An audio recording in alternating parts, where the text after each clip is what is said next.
Bom, gente, então vamos lá. Quem tá aí? Quem tá acordado? Tô Animando, aqui. animando. Bora. Deu tempo, Yuri? Comi até pão de queijo, tomei café, respondi meia dúzia de WhatsApp, Ah, 10 minutos. deu para resolver um tanto de trem, de problema, já deu para encher Nossa! água. Então vamos Ai, agora viajar para um outro universo paralelo à vida real, que é do exame físico. Ai, que delícia! Ô, gente, noções gerais, né? Porque vocês imaginam só como que a gente vai falar de exame físico se vocês não sabem, assim, direitinho, né? Eu vou falar de palpação de fígado e baço, aí vocês vão ficar assim, nossa, direita, esquerda, né? Não dá, né? Vai pegar pulso, mas vocês não, né, não acompanharam ainda na anatomia. Então, assim, a gente, por que tem esse tema aqui, noções gerais? Porque, normalmente, quando a gente está discutindo a IRSE, vocês estão vivenciando as práticas no posto de saúde. Então, vocês já estão assistindo os professores fazerem exames físicos. Então, tem tudo a ver vocês terem uma noção, né? Para não ficar ali acompanhando, boiando geral. Não vai acontecer sincronizado, né? Mas vai rolar. Vocês vão para o posto.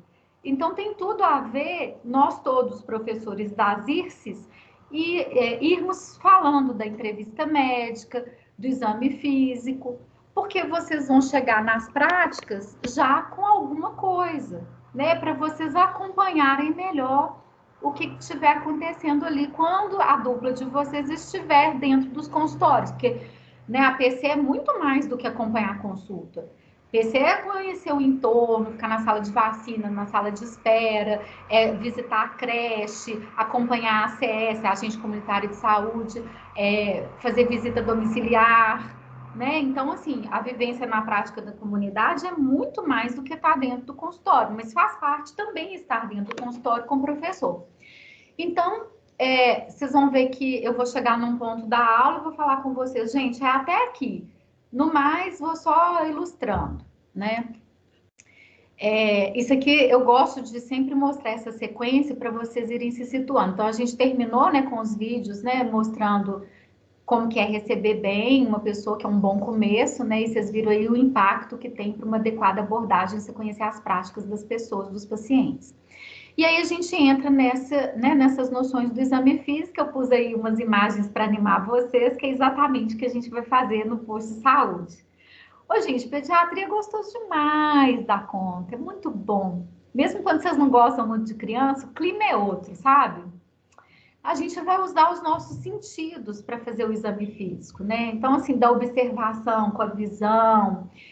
Tem algumas coisas que ficam muito óbvias para vocês. Eu acho que visão, né? Por causa da observação. O tato, né? Porque você palpa, né? Você pega pulso, né?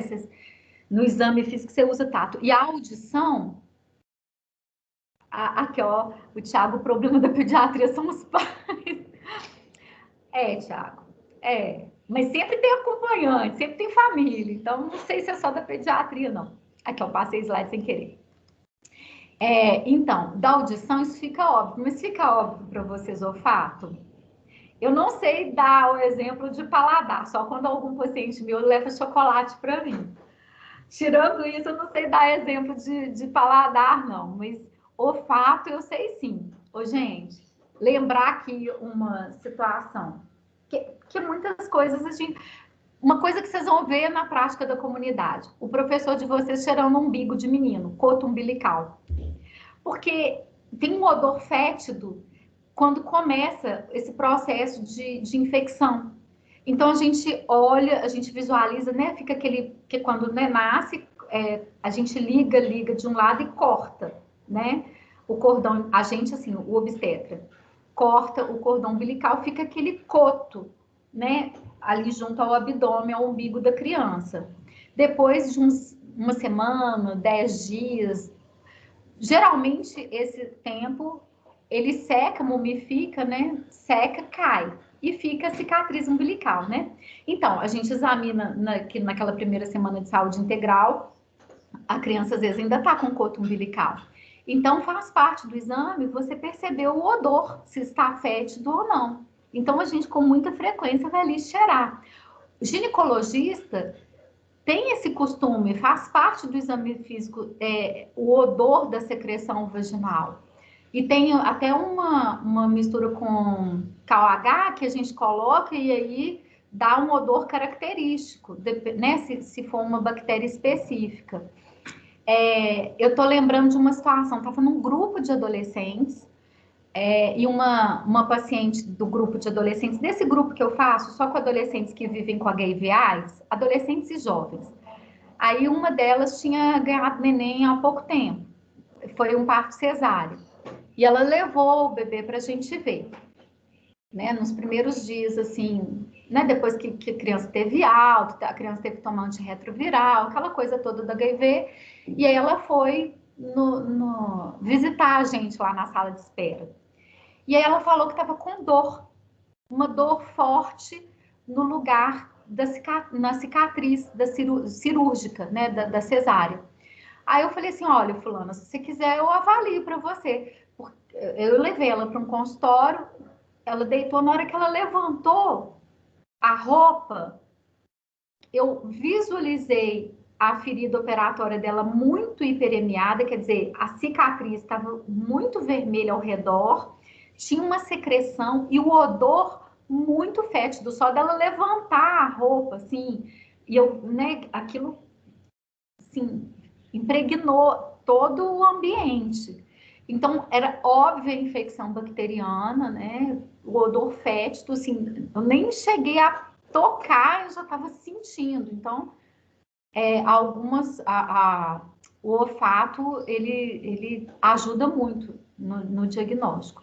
E esses instrumentos que a gente usa, né, o otoscópio, de colocar no ouvido, oftalmoscópio, né, para olhar fundo de olho, estetoscópio, esses aparelhos que a gente usa, eles são nada mais do que uma amplificação, um prolongamento desses nossos sentidos. O exame físico, ele não vai começar quando o paciente deita na mesa de exames. Não. O exame físico começa desde a hora que o paciente entrou no consultório. Já dei esse exemplo, é a terceira vez que eu vou dar esse exemplo. Imagina o paciente claudicando, mancando. Ou então chega segurando um membro, né? Chega chorando, chega com um roxo no olho, qualquer coisa assim. Então, se você já está observando, ele entra tossindo, então, com faces de dor, né? Você olha para o paciente e percebe que ele está sentindo dor. Então, isso tudo já é exame físico, que começou desde a hora que você teve algum contato ali com o paciente. E mesmo durante a entrevista médica, né, enquanto a pessoa está ali conversando com você, você já vai observando uma série de coisas. A pessoa chega para você, por exemplo, e fala assim, você pergunta, qual que é a queixa principal? A pessoa assim, nossa, eu estou tossindo sem parar. Aí passa 30 minutos de uma entrevista médica e não tosse nenhuma vez? É uma observação. Ou então nem queixou da tosse, mas tossiu o tempo inteiro, né? Então, no estudo, você está avaliando a pessoa durante a entrevista. Se ela está tendo dificuldade para falar, se ela está fazendo, né, mostrando pelo semblante que ela está com dor, que ela está triste. Então, o tempo inteiro ali você já está avaliando, né? Pela sua observação. Então, tá além da conversa, né? Porque a anamnese é entrevista.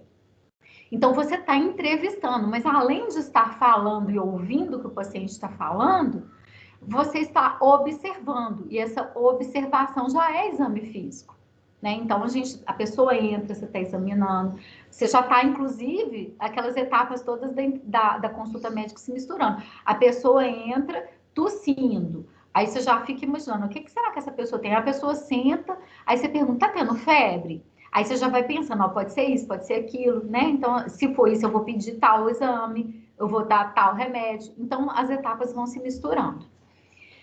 E aquele vínculo que você estabelece ali na entrevista ajuda demais na hora do exame físico. Se é uma criança, por exemplo, uma criança um pouquinho maior, 5, 4, 5, 6 anos, se você começa a conversar com ela, pode ser que você consiga que ela fique mais tranquila na hora que você for examiná-la. Ou um adolescente, ou até mesmo um adulto, né, para ele se sentir confortável ou não.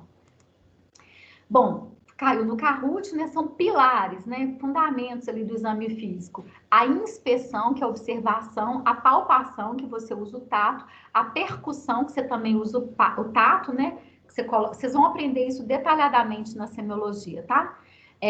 Você percute, né? Então você usa o tato e a audição e a ausculta, né? Que você não vai só. Se fosse sem o estetoscópio, seria escutar, mas com a ajuda do estetoscópio, você vai auscultar, né? Então, são pilares do exame físico, que você vai usando ali de acordo com o aparelho que você tiver, o segmento do corpo que você estiver examinando. Paty, Sim? tem como a gente aprender a ausculta em casa ou é algo que necessita de outros conhecimentos prévios? Olha, vocês vão ver que naquele roteirinho que eu postei para vocês de exame físico, para quem topasse fazer, testar assim, tem ausculta. Então, eu acho que é muito interessante quem tiver o estetoscópio colocar no ouvido e colocar no próprio tórax e no abdômen de outra pessoa ali familiar, para vocês irem se habituando com os sons. Então, tentar perceber os batimentos cardíacos. Agora, há uma técnica que vai ser aprendida no quarto período na semiologia, né? Só que até chegar lá, vocês já vão passando, né, por essas aulas, por algum contato, pelo que vocês vivenciarem na PC. Então, tem toda uma técnica. Por exemplo, foi Bárbara que falou? Já estou conhecendo a Foi, voz, hein, Paty. gente? Uhum. Aí tem um ponto certo de você colocar o estetoscópio, se você quer auscultar o batimento cardíaco, tem os pontos de colocar o esteto, sabe? Para você auscultar, a ausculta pulmonar, você vai de um lado e ela é comparativa, né? De um lado, de outro. Então tem toda uma técnica, sim. Mas nada impede, desde já, vocês pegarem o estetoscópio e colocando no tórax, no abdômen, e reconhecendo e percebendo os sons, sem compromisso nenhum, né? A gente precisa ir examinando, ir explicando para o paciente detalhadamente o que vai acontecer. Não dá para, assim, do nada enfiar um negócio dentro do ouvido do menino sem falar com ele, olha, eu vou colocar, né? É assustador, e mesmo para um adulto. E mesmo quando a gente explica, às vezes a pessoa fica assustada, a criança principalmente. Se bem que tem adulto que às vezes já teve uma experiência ruim com algum procedimento, alguma coisa assim, você faz, a pessoa quase pula assim da mesa de exames. Então sempre você tem que explicar minimamente ali numa linguagem acessível o que vai acontecer. Bacana você deixar tudo preparado, porque a consulta com a criança, vocês vão ver na PC, né? Assim, a criança chora, a criança fica irritada de estar ali, se tiver quente, ela pode agitar, e se for demorada a entrevista. Então, na hora que você for colocar a criança ou o paciente, né, na mesa de exames, é legal já tá tudo limpinho. Imagina, você acaba e vai procurar o lençol de papel, aí vai procurar um lençol, aí vai procurar toalha de papel para forrar a balança pediátrica. Aí gasta muito tempo, a criança vai ficando irritada, né, o adolescente. Então é bom a gente ter tudo assim arrumadinho quando o paciente chega. É interessante, né, é importante ter luz suficiente para você avaliar bem seu paciente, né? De preferência a luz natural, que o posto tenha janelas, né, que permitam a luz natural entrar, né, e te ajudar bastante ali. A mesa de exames, ela tem a largura que o paciente deite e se sinta ali seguro. Porque a minha situação ali no Hospital das Clínicas, muitas vezes, eu passo vergonha com os meus pacientes adolescentes, porque eu atendo num prédio que é de especialidades pediátricas. Então, são macas, muitas vezes, que não cabem meus pacientes, né? Então, às vezes, o paciente deita, ele fica até com o abdômen tenso, porque ele está com medo de cair. É interessante também, e é um vexame para a gente, né? Imagina uma pessoa obesa, você não consegue nem colocar o seu paciente adequadamente para ser examinado, porque você tem um risco dele cair da mesa de exames, né? Então, é muito desagradável isso para o paciente, né? Não é esse o tratamento que ele merece, né? Paty, Sim. E quando você fala pra gente explicar assim, olha, a gente vai fazer isso aqui, o procedimento, mas no caso, se for um recém-nascido, a gente explica para os pais? Isso, sempre você explica. Assim, sempre você explica. E se a criança já compreende, você explica para ela, numa linguagem acessível para ela. Por exemplo, vamos supor que seja o otoscópio. Olha, eu vou colocar uma luzinha, eu costumo fazer assim, né? Eu vou colocar uma luzinha na sua orelhinha, para ver se tem alguma coisa lá dentro. A sua mãe contou para mim que entrou uma formiguinha aqui. Será que tá lá? Deixa eu ver essa formiguinha. Aí eu falo com a mãe, olha, eu vou olhar lá, tá? É só uma luz que eu vou jogar lá no fundo. Não enfia isso lá no fundo, não. É só para focar a luz, tá bom? Explico para a mãe, explico para a criança, assim, cada um no seu jeito e na linguagem acessível. E aí a criança fica assustada mesmo assim. Aí você mostra a luzinha na mãozinha dela, você liga assim, aí faz aquela bolinha de luz, ela já começa a brincar, aí você vai lá e coloca o estetoscópio, o otoscópio e olha. E assim vai, né? Assim, com jeitinho, com habilidade. Entendi, E obrigada, sempre você explica, porque os pais, né, às vezes eles ficam assustados. Aí, assim, depois, quando vai repetindo, olha, você lembra? Aquela luzinha, né? Aí você já vai abreviando a sua explicação, porque você já conhece o paciente, a família também já te conhece, já passou por aquilo antes, aí vai, né, vai ficando mais tranquilo. A altura da mesa de exames deve ser adequada para o médico também, né? Não ficar nem curvado e nem na ponta do pé, né? A gente tem um padrão, assim, de altura de mesa de exames. E tem que ter uma localização adequada. Imagina uma mesa de exames que dá bem assim de frente para a porta. E aí você está com um adolescente, ou mesmo com uma criança, né? Às vezes essa questão do poder aparece bem cedo, né? Em crianças mesmo. Então é interessante que essa mesa de exames seja colocada numa posição que quando alguém abrir inadvertidamente a porta, assim, repentinamente a porta, não dê de frente com uma pessoa despida, com parte do corpo à mostra. Então é bom quando a gente deixa assim, mais num canto, que a pessoa vai abrir a porta e não vai olhar diretamente à mesa, ou que tem um biombo, né, que impeça esse olhar direto se alguém entrar assim do nada no consultório. Nem sempre isso é possível e no SUS a gente vai adaptando. Então, por exemplo, se eu estiver no Hospital das Clínicas e não tiver jeito, porque, por exemplo, o consultório que eu atendo, no São Vicente, ele é assim, a pessoa abre a porta, ela dá direto com a parede em que a maca fica encostada, a mesa de exames fica encostada. Então, não tem chave, porque como é pediatria, né, para a criança não se trancar, não ter nenhum acidente assim. Então, eu coloco uma cadeira barrando ali né, para alguém que tentar abrir, vai ver que tem um peso ali para, né, não entrar assim de repente. E eu sempre vou cobrindo. Eu estou olhando o tórax, o abdômen, a pelve estão tampados. Eu vou alternando ali para a pessoa não ficar toda, né, exposta, com o corpo todo exposto de uma vez só.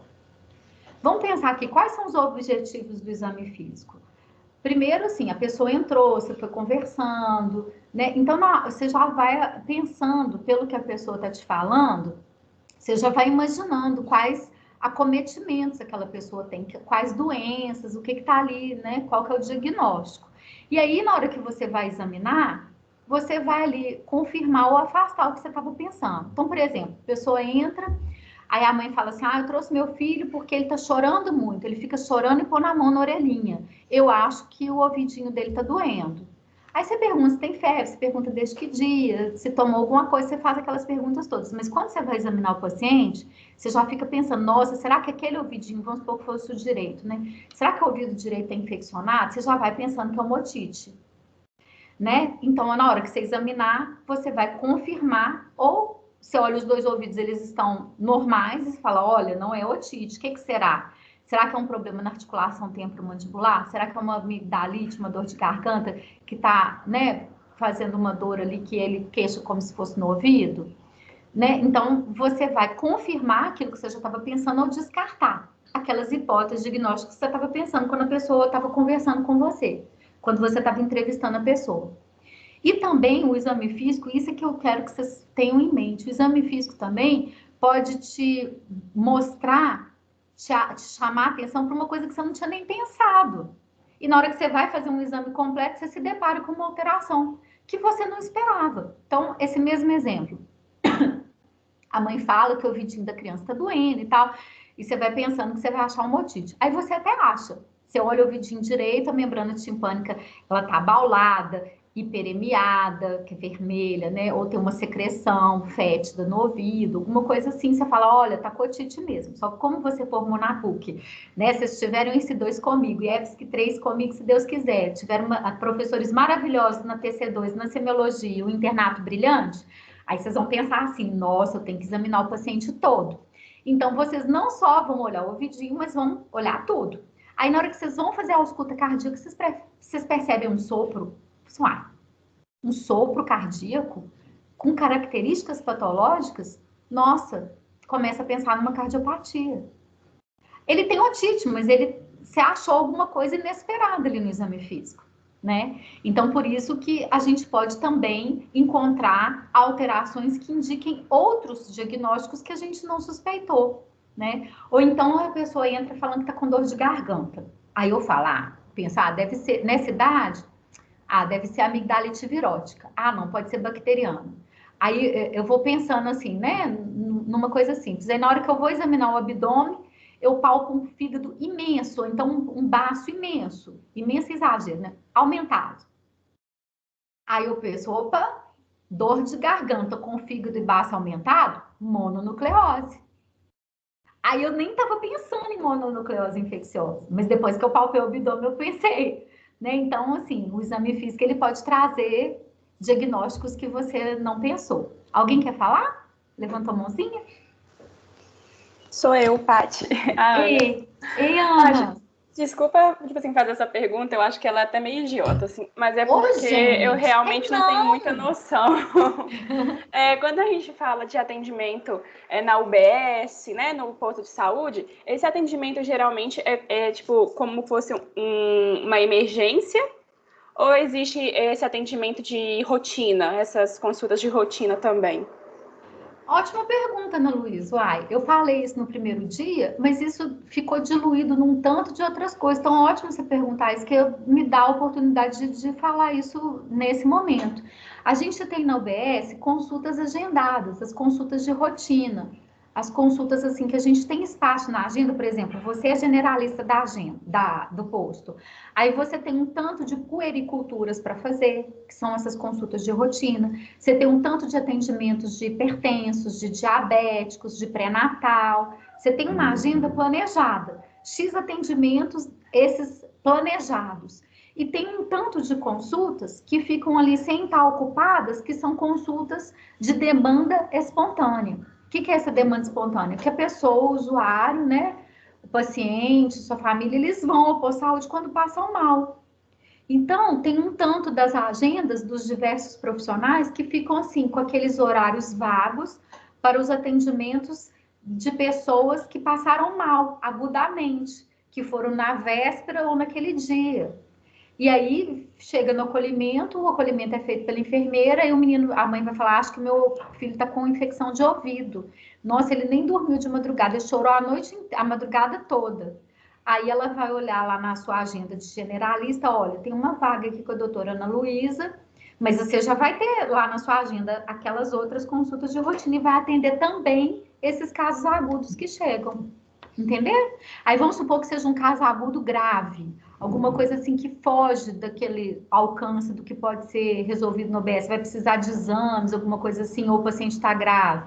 Aí você encaminha para uma urgência. E aí o médico da urgência avalia se vai internar ou não, quais exames vai pedir. Entendeu? Entendi, Paty, obrigada. Isso não só com criança, tá, Ana Luísa? Isso todas as idades. Ô, Paty, outra perguntinha assim que parece besta, mas qual a diferença de urgência e emergência? Urgência, você tem algum tempo ali para atender, né? Por exemplo, minutos, né? Porque é urgente. Agora, emergência, você tem que atender imediatamente, um risco iminente de morte. Você tem que atender agora, né? E urgência, às vezes, você tem uns 15 minutos, assim, né? A diferença é essa. Emergência é mais grave do que uma urgência. Tá? Você tem que atender imediatamente. Valeu, Paty. Bom, essas coisas, gente, vocês ficam achando que as perguntas de vocês são bobas? Não tem nenhuma pergunta boba até hoje. E mesmo assim, às vezes vocês acham que é bobo e às vezes esclarece muita gente. Segundo período, não existe esse negócio de pergunta boba, não, gente. Uai, ainda mais que vocês não estão indo no posto. Tem que perguntar mesmo. E coleguinha ficar rindo nas aulas, né? Bobo quem não perguntar. Bom, aqui, todas as consultas, mesmo que não tenha queixa, a gente deve fazer exame físico completo, né? Igual essas consultas de controle. Você veio por quê? Eu trouxe porque fez 6 meses e tem consulta de 6 meses. Então pode ir embora. Não vou nem precisar, né? Ou então, não, vamos só conversar, eu não vou examinar, não. Não, gente, a gente examina, a gente pesa, a gente mede, a gente faz tudo completinho. Não se esquecer de lavar as mãos antes e depois do exame físico, né? Antes, porque você vai pegar na pessoa. E depois já pensou, você vai com a mão que você pegou na pessoa, vai pegar na caneta, vai pegar no cabelo, né? Vai sair tocando as coisas. Então, lavar as mãos antes e depois. E aí, às vezes a gente tá no inverno, às vezes, igual eu no posto de saúde, né? Que eu começava a atender 7 horas da manhã. Gente, vocês com a mão, a gente com a mão gelada na barriguinha de lactente, de bebê, gente, o bebê começa a chorar, você não consegue depois examinar, não. Então, aquecer as mãos. Sem contar, assim, que é muito desagradável, mesmo para criança maior, mesmo para adulto, chegar o médico com a mão ali, né, parecendo que morreu já, né, aquela mão gelada. A pessoa até dói, né, quando você põe a mão na barriga da pessoa. Então, vamos dar uma aquecida na mão. Com criança, se você não fizer isso, você não consegue examinar depois, não. De uma forma geral, quando a gente examina criança, elas ficam mais calmas se você colocar os pais ali junto, né? Então, elas estão na mesa de exame, aí você está em pé assim, e os pais estão ali do seu lado, o pai ou a mãe ou quem trouxe, ali juntinho com a criança, em pé do seu lado. Geralmente, isso acalma a criança, né? Agora, vocês vão vendo que na medida que for crescendo, se isso é necessário ou não. Bebê, com certeza, né? Quer dizer, com certeza não, quando é muito pequenininho, fica numa boa ali deitado, né? Aí vocês vão vendo a necessidade de ficar bem junto ali da criança. Às vezes a criança está tranquila, mas os pais querem ver o que você está fazendo. Agora, adolescente já é outra conversa e a gente vai conversar melhor na consulta de adolescente. Né? Que adolescente, muitas vezes, você não vai fazer o exame físico na presença dos pais, né? Mas aí, isso é uma outra conversa. Criança, de uma forma geral, se os pais estão perto, eles ficam mais tranquilos. A gente vai adaptar, né? Vocês vão ver que tem uma sequência, o exame físico, eu vou pôr o roteiro, ele tem uma sequência que é crânio-caudal. A gente começa a examinar a pessoa de cima para baixo. Mas a gente vai adaptar de acordo com a idade da criança, né? Por exemplo, vamos supor que seja um dia muito frio. Aí eu não vou despir o bebê todo de uma vez, eu vou deixar uma mantinha ali protegendo. Eu vou fazer uma série de adaptações, né? Vamos supor que eu esteja examinando um adolescente numa maca que foi improvisada ali no corredor de um pronto atendimento.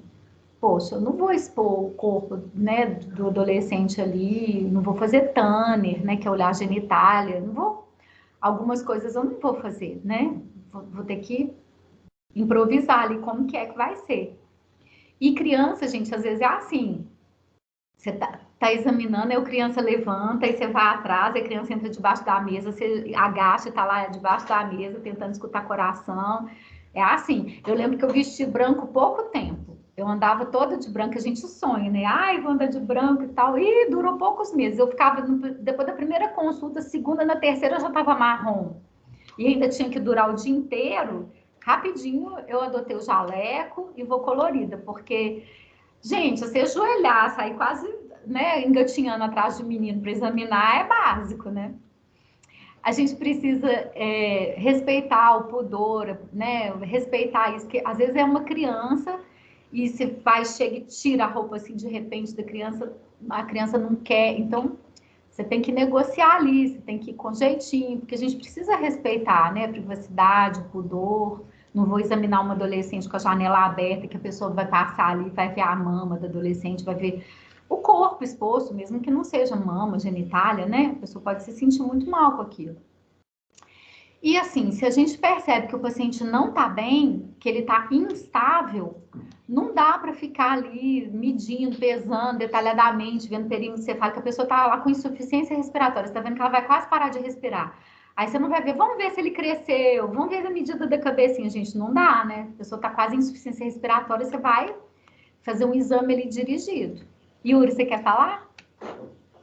Isso às vezes dá até para pedir a criança, sabe? quando ela já tem uma possibilidade, assim, um controle motor maior, tipo assim, você se importa de tirar a camisa para eu escutar melhor, para eu ver se tem alguma coisa? Geralmente, Yuri... Ah, desculpa. Fala, parou, eu não ouvi o finalzinho. Não, é só isso mesmo. Você sabe o que eu faço, Yuri? Como a criança não está muito habituada comigo, eu mesma, eu só tiro a roupinha se for neném. Mas mesmo assim, eu costumo pedir à mãe ou a criança para tirar. Aí eu falo, por exemplo, eu falo, você gostaria, você não se importa? Eu falo assim, vamos tirar a blusinha? Você pode tirar para mim? Uma linguagem assim mais direta, mais acessível. E eu costumo sempre pedir à mãe, porque a criança reage melhor, é mais familiar para ela, a família, alguém de casa, tirar a roupa ou ela mesma, do que eu. Então, eu sempre tenho esse cuidado, assim, de pedir, até o adolescente mesmo, criança ou adolescente, ou eu peço para a criança, você levanta sua blusa para mim um pouquinho? Posso ver sua barriguinha? Você tira para mim? Ou então eu peço à família. Né? E vocês viram assim que a forma como eu me dirijo à criança, ela é toda, né, diferente, né? E eu tomo cuidado para quando eu estiver examinando, conversando com um adolescente, não ter uma linguagem infantilizada, como eu uso para ficar mais acessível à criança, né? Pensa bem, Yuri, você vira para uma criança assim de 4 aninhos, ou 5, você se importaria de tirar a blusa para mim, para eu te examinar? Fica muito longe, né? Falou assim, vamos tirar a blusinha? Tira para mim. Né? Na hora que você tiver com o paciente, você vai saber a forma adequada de falar, porque você vai ver o que a situação pede. Bom, a gente, né, tomar cuidado, assim, a pessoa tá tossindo, então a gente tá de máscara, né? Se eu vou tocar em algum lugar que tem secreção, eu vou calçar uma luva, essas coisas assim, né? A gente tem que pensar nessa proteção, né, contra a infecção. A gente começa, como eu disse, crânio caudal, né? A gente tem uma sequência conhecida de exame físico, mas a gente vai flexibilizar sempre que precisar. E o exame físico, ele é minucioso, detalhado. Agora, não quer dizer que ele precise ser demorado. Mas é claro que no início, quando a gente ainda não sabe examinar, a gente demora mesmo. E quando o professor estiver examinando e explicando para vocês, vai demorar. Mas a gente consegue fazer um bom exame físico sem gastar tempo, sabe? Mas isso é treinamento. Isso tudo é treinamento que vocês vão ter. De uma forma geral, a gente não força a criança, né? Abre a boca, segura. Mas tem unidade que é mais complicada. Ali, um aninho e meio. Às vezes, para olhar o ouvido, tem que segurar. Às vezes, para olhar a boquinha, tem que segurar. Mas se tiver que segurar, gente, eu vou pedir para um familiar segurar a criança. Porque senão fica assustador eu lá segurando a criança, né? Para a criança. Então, eu sempre tento, mesmo quando é essa idade. Não deu, eu chamo a mãe. Como que você acha que a gente pode fazer para olhar o vidinho da sua filha ou do seu filho? Você pode segurar o rostinho dela, assim, segurando a cabecinha, imobilizando para eu olhar no seu colo? Você prefere ela deitada? Como que você acha? E eu vejo se está seguro, se a criança não vai de repente fazer assim e eu vou acabar machucando a criança. E eu posso também escolher começar o exame físico pela parte principal, que é aquela que tem relação com a queixa. Então, por exemplo, vamos supor que a criança esteja tossindo. Antes de eu fazer qualquer coisa, eu vou garantir ali a minha ausculta respiratória. Porque depois que ela chorar, depois que ela ficar irritada, eu posso não conseguir. Então, talvez, ainda no colo da mãe, antes de eu pôr na mesa de exames, talvez eu queira. Talvez eu conte a frequência respiratória da mesa de exames, sem nem me aproximar. Eu faço isso muitas vezes. Aí eu vou acompanhando, né? Eu sobe e desce da barriguinha, porque o lactente tem respiração abdominal. Eu vou acompanhar, ou uma criança maior, o movimento do tórax, conta ali a frequência respiratória. Do outro lado da mesa. Aí vejo quanto que tá, depois eu me aproximo, faço a ausculta, todas as auscultas, para depois pôr na mesa de exames. Dependendo da idade, eu vou garantir as auscultas, antes que a criança chore, né? E então, você pode começar pela parte acometida. Muitas vezes a gente não consegue, assim, que a criança fique tranquila na mesa de exames e tem que fazer quase tudo ali no colo da mãe. Só que a gente precisa saber o seguinte, quando a gente examina a criança no colo da mãe, a gente não, muita coisa não dá para a gente confiar. Por exemplo, na palpação abdominal, assim, posição do fígado, do baço, muita coisa você não vai conseguir, assim, adequado se tiver toda torta a criança ali no colo da mãe. Então, você escreve no seu prontuário, no prontuário da criança, que o exame foi feito no colo da mãe, porque quem vier depois vai entender que teve as limitações de estar no colo, né? E aí a gente vai usando os aparelhos de acordo com os segmentos que a gente está examinando. Eu estou na cabeça, então eu vou usar o otoscópio, eu vou usar a lanterna para olhar a boca. Eu estou no tórax, eu vou usar o estetoscópio, eu vou usando os aparelhos de acordo com o segmento. A ordem seria essa, assim. Primeiro fazer as medidas, os dados vitais, depois essa visualização, e depois cabeça, olhos, ouvido, nariz, garganta, tórax, abdômen, região anorretal, genitália, extremidades, coluna vertebral, sistema nervoso, avaliar desenvolvimento e o comportamento. Agora, essa sequência aqui, né, a gente muda o tempo inteiro pela necessidade. O que são as mensurações? A gente tem a antropometria e os dados vitais. Então, antropometria são as medidas dos segmentos corporais. A gente vai falar sobre isso na aula de crescimento. Então, a gente tem o peso, tem a estatura. A estatura pode ser comprimento, quando a criança está deitada, né, medido na horizontal, e a altura, quando a criança está em pé, que aí é medido na vertical. Isso tem a ver com a idade.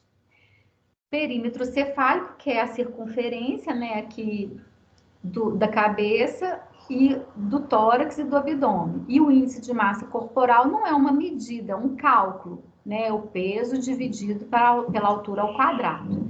A gente pega essas medidas do exame físico e registra nos gráficos de crescimento para saber se está adequado ou não. Essa é a nossa aula sobre crescimento, que vai ser daqui 2, 3 aulas.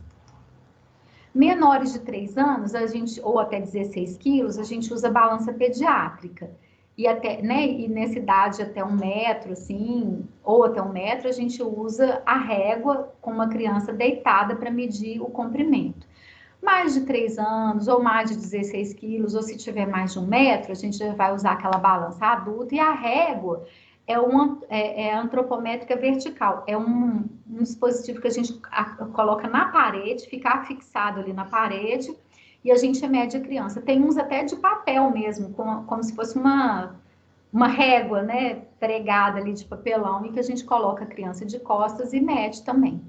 Aqui é só mostrando, né, as balanças, e a gente sempre calibra a balança antes. A gente tem pesos, né, que é o calibrador ali. Você tem como calibrar a balança antes.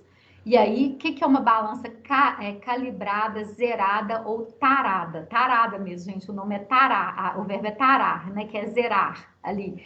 É quando fica assim, né, a agulha do braço fica no mesmo nível do fiel, que é esse ponto aqui, né? E isso, assim, eu tenho que mostrar para vocês fazendo. A gente, antes da paciente subir na balança, a gente regula e deixa assim, né, no mesmo nível. Quando a pessoa sobe na balança, isso muda o nível, né, desregula ali. Aí você vai andando com o curso, deslocando os cursores, né, o maior e o menor, até que zera de novo. Na medida que zerar, é a medida que você lê, que é a do paciente. Mas isso a gente pode treinar depois no laboratório de simulação. Aqui são os erros mais comuns. Ei, Bárbara, pode falar. Rapidinho, eu tenho 2 dúvidas. Quando eu estava lendo ontem, falava na questão do IMC, que para calcular o IMC, o paciente já tinha que ter um pesozinho considerável. Então, quando ele for muito levinho, eu não calculo? Mas onde você leu isso? Foi no caderno 33 ou foi no pediatra ambulatorial? No 33, no caderno 33. O caderno 33, você vai ver que desde que nasceu, tem o gráfico na caderneta de saúde da criança, desde o nascimento para IMC, né? Então, você pode calcular, só que o IMC é em quilos.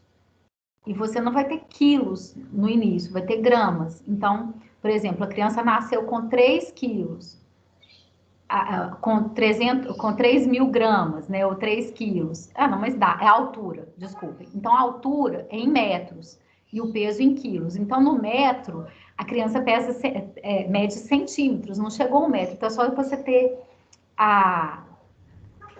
a preocupação de colocar para metros, aqueles centímetros, né? Entendeu? Mas você pode usar IMC desde o início, sim. Ah, tá. Entendi. Vai ter onde você marcar. Só que você vai ter eu tenho que converter medidas. Você tem que converter medida. Quilo vai dar, mas o metro, a estatura que é em metros, você vai ter que transformar para metros. Então, vai ficar 0, alguma coisa.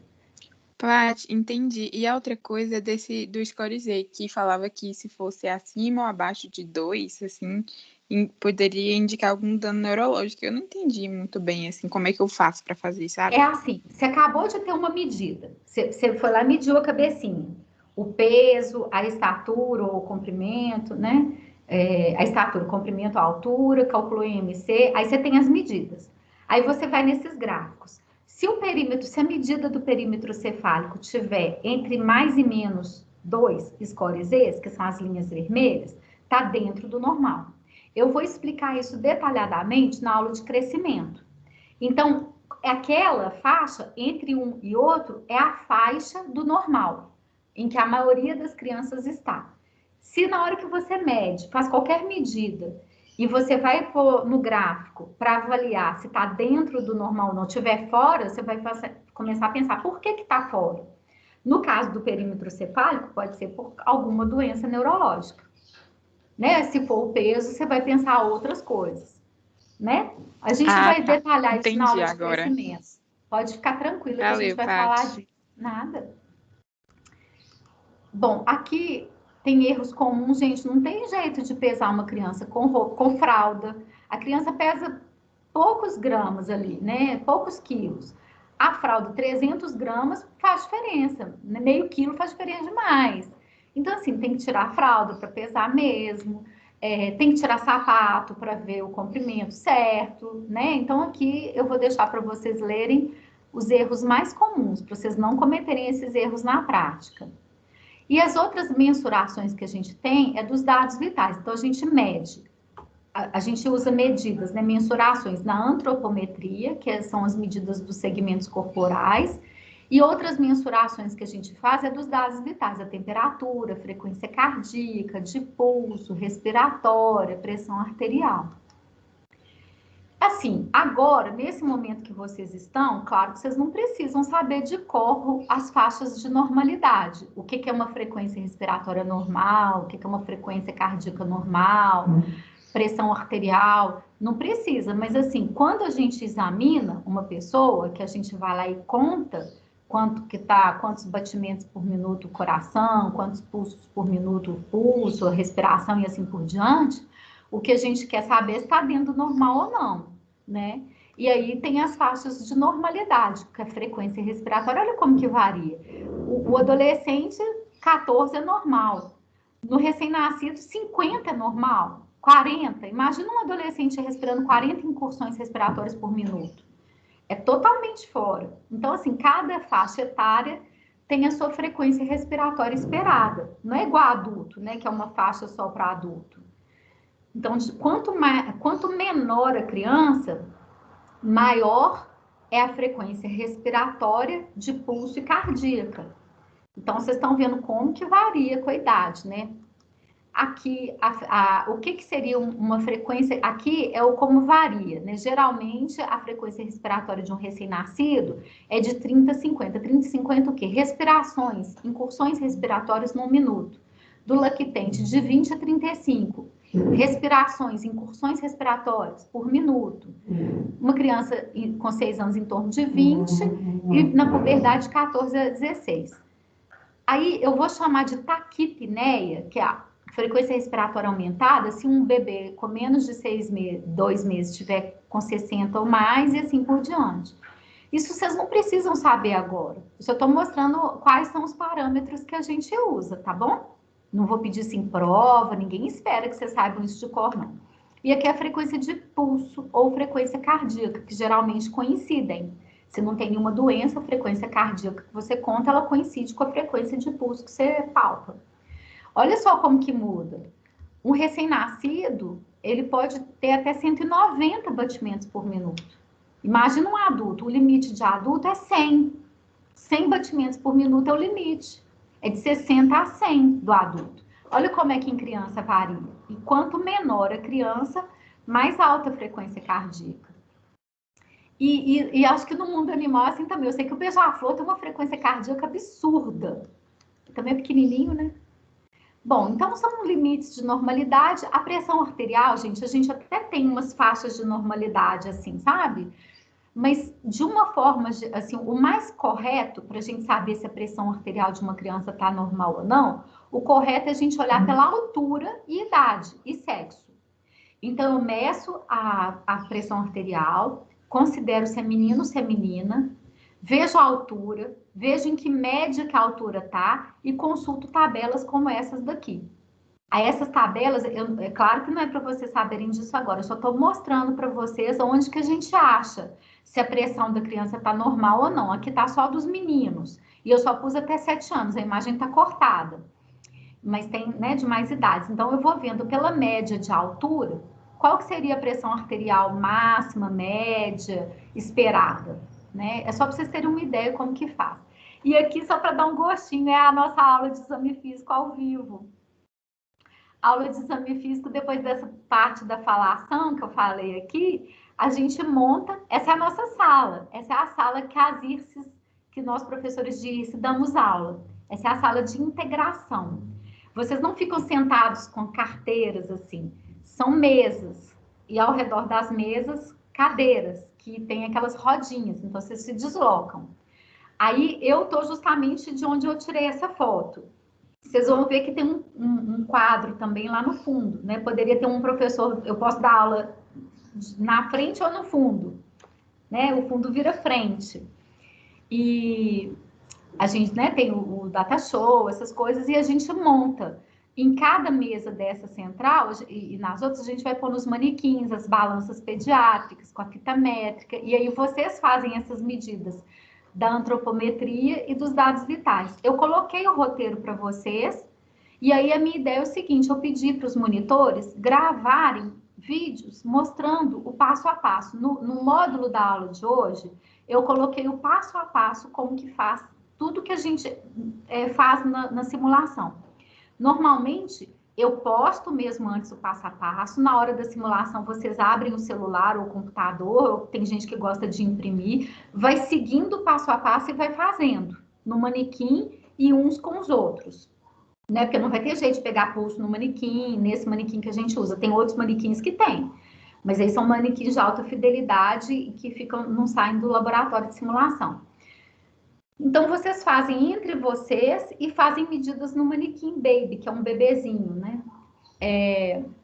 E aí eu pus o passo a passo para vocês, pedi para os monitores gravarem vídeos usando o passo a passo, porque se vocês quiserem, vamos supor, Yuri mora com a avó, ele pode fazer as medidas na avó dele. E aí eu pus o roteiro para quem quiser pôr as medidas, para vocês terem a oportunidade de fazer o que a gente faz entre a gente, lá no laboratório de simulação.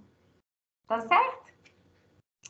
Daqui para frente, são imagens que eu queria assim, que vocês nem anotassem, nem nada. Eu posso até dar um intervalo agora, ou eu posso pular essa parte da aula. Vocês querem mais uns 10 minutinhos e a gente volta? Acho que pode ser bom, né? Ou vocês não estão precisando? Ia ser bom. Então, vamos dar outro intervalo curtinho, 10 minutos só, tá? E aí a gente volta e vai até o final.